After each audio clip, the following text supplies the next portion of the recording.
m'effraie. Entends ma voix, sauve-moi, aide-moi, dirige-moi, garde-moi. Entends ma voix, sauve-moi, aide-moi, dirige-moi, garde-moi. Oui, entends ma voix, sauve-moi,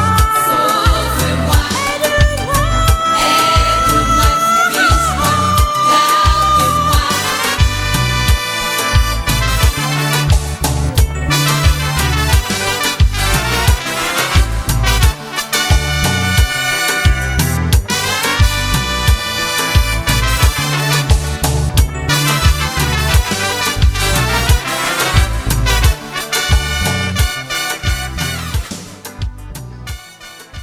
Jean, chapitre 6.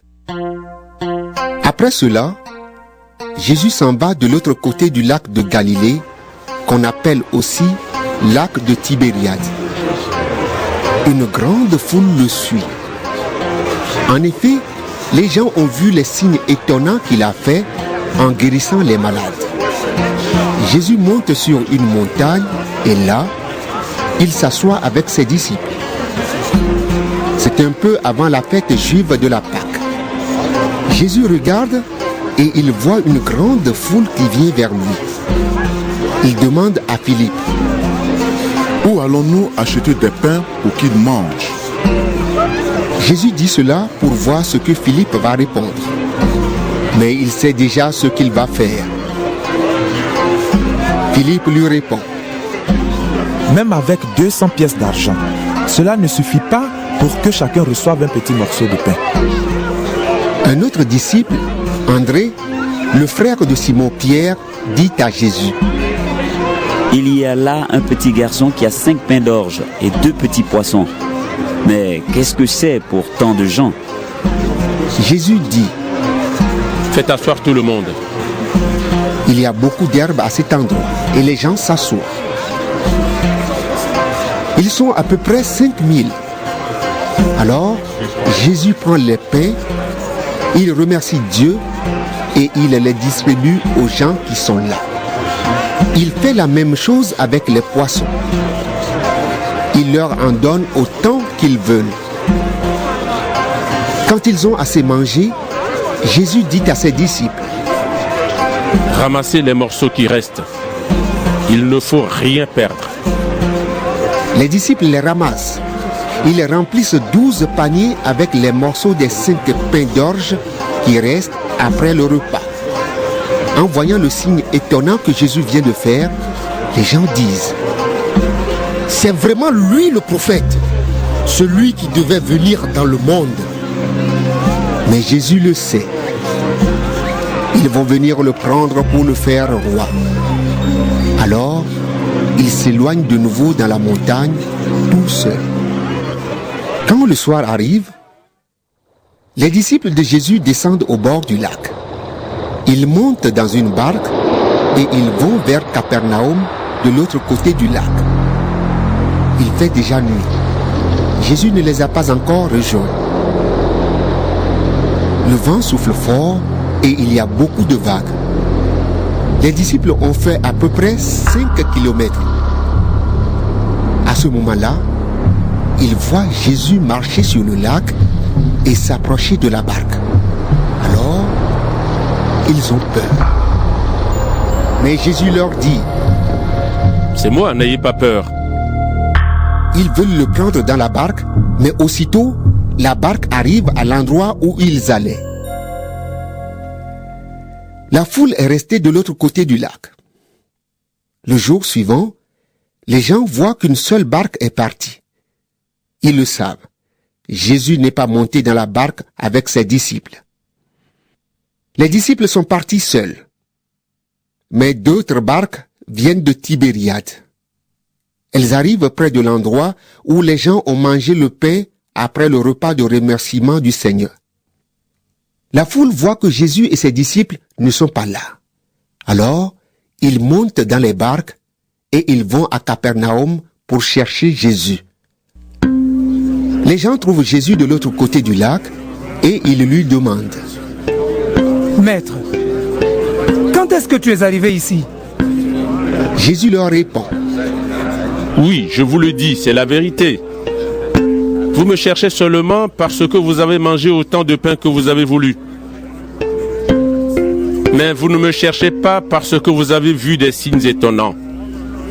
Ne travaillez pas pour la nourriture qui s'abîme, mais travaillez pour la nourriture qui dure et qui donne la vie avec Dieu pour toujours. Cette nourriture, le Fils de l'homme vous la donnera.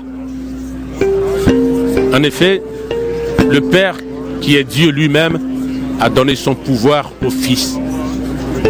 Les gens demandent à Jésus, qu'est-ce que nous devons faire pour accomplir les actions que Dieu veut? Jésus leur répond. Voici l'action que Dieu veut. Vous devez croire en celui qu'il a envoyé. Alors, ils lui disent, Fais-nous voir un signe extraordinaire. Alors nous te croirons. Quelle action est-ce que tu fais? Dans le désert, nos ancêtres ont mangé la manne. On lit cela dans les livres saints. Dieu leur a donné à manger du pain qui vient du ciel. Jésus leur répond. Oui, je vous le dis, c'est la vérité. Ce n'est pas Moïse qui vous a donné le pain du ciel, mais c'est mon Père qui vous donne le vrai pain du ciel. Oui, le pain de Dieu, c'est celui qui descend du ciel et qui donne la vie au monde. Alors les gens disent à Jésus, Seigneur, donne-nous toujours ce pain-là. Jésus leur répond.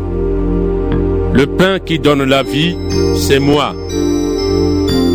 Si quelqu'un vient à moi, il n'aura jamais faim. S'il croit en moi, il n'aura jamais soif. Mais je vous l'ai dit, vous m'avez vu, et pourtant vous ne croyez pas. Tout ce que le Père me donne viendront à moi. Et celui qui vient à moi, je ne le mettrai pas dehors.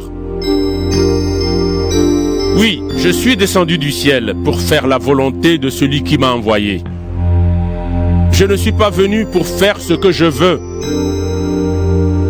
Voici la volonté de celui qui m'a envoyé. Je ne dois perdre aucun de ceux qu'il m'a donnés, mais je dois les relever de la mort le dernier jour. Voici la volonté de mon Père. Tous ceux qui voient le Fils et qui croient en lui vivront avec Dieu pour toujours. Et moi, le dernier jour, je les relèverai de la mort. Les Juifs sont en colère à cause de Jésus parce qu'il a dit. Le pain qui descend du ciel, c'est moi. Et ils disent, cet homme-là, c'est Jésus, le fils de Joseph. Nous connaissons son père et sa mère. Comment est-ce qu'il peut dire maintenant, je suis descendu du ciel? Jésus leur répond. Ne vous mettez plus en colère. Le Père, c'est celui qui m'a envoyé. Personne ne peut venir à moi sauf si le Père l'attire. Et moi, le dernier jour, je le relèverai de la mort. Voici ce que les prophètes ont écrit. Dieu enseignera tous les êtres humains. Tous ceux qui écoutent le Père et qui reçoivent son enseignement, tous ceux-là viennent à moi. Personne n'a vu le Père, sauf celui qui vient de Dieu. Lui, il a vu le Père. Oui, je vous le dis, c'est la vérité. Si quelqu'un croit, il vit avec Dieu pour toujours. Le pain qui donne la vie, c'est moi. Dans le désert, vos ancêtres ont mangé la manne et ils sont morts. Mais si quelqu'un mange le pain descendu du ciel, il ne mourra pas.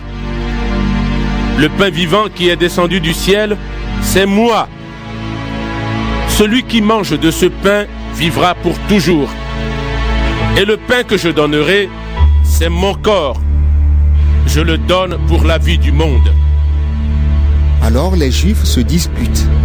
Ils disent: Comment cet homme peut-il nous donner son corps à manger? Jésus leur dit: Oui, je vous le dis, c'est la vérité. Si vous ne mangez pas le corps du Fils de l'homme, et si vous ne buvez pas son sang, vous n'aurez pas la vie en vous. Si quelqu'un mange mon corps et boit mon sang, il vit avec Dieu pour toujours.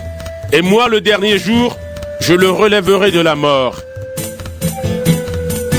Mon corps est une vraie nourriture et mon sang est une vraie boisson. Si quelqu'un mange mon corps et boit mon sang, il vit en moi et moi je vis en lui. Le Père qui m'a envoyé est vivant et moi je vis par le Père. De la même façon, celui qui me mange vivra par moi. Voici le pain qui est descendu du ciel. Il n'est pas comme le pain que vos ancêtres ont mangé. Eux, ils sont morts. Mais si quelqu'un mange ce pain, il vivra pour toujours. Tout cela, Jésus l'enseigne à Capernaum dans la maison de prière. En entendant Jésus, beaucoup de ses disciples disent: Ces paroles sont dures à entendre. Qui peut continuer à les écouter? Jésus s'aperçoit que ses disciples ne sont pas d'accord avec ce qu'il dit. Il leur demande: Ces paroles sont un obstacle pour vous? Alors, quand vous verrez le Fils de l'homme monter là où il était avant, qu'est-ce que vous direz? C'est l'Esprit Saint qui donne la vie. L'homme tout seul ne peut rien faire. Les paroles que je vous ai dites viennent de l'Esprit Saint et elles donnent la vie. Mais parmi vous, il y en a qui ne croient pas.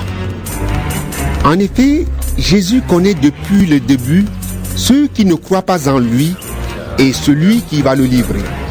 Et Jésus ajoute: Voilà pourquoi je vous ai dit, personne ne peut venir à moi si le Père ne lui donne pas de venir. À partir de ce moment, beaucoup de disciples s'en vont et ils n'accompagnent plus Jésus. Alors Jésus dit aux 12: Est-ce que vous voulez partir, vous aussi? Simon-Pierre lui répond: Seigneur, à qui pouvons-nous aller? Tu as les paroles qui font vivre avec Dieu pour toujours. Et nous, nous croyons et nous savons que toi, tu es le Saint venu de Dieu. Jésus leur répond: C'est moi qui vous ai choisi, vous les 12. Et pourtant, l'un de vous est un esprit mauvais. En disant cela, Jésus parle de Judas, fils de Simon Iscariote. En effet, c'est Judas qui va livrer Jésus et Judas est l'un des 12.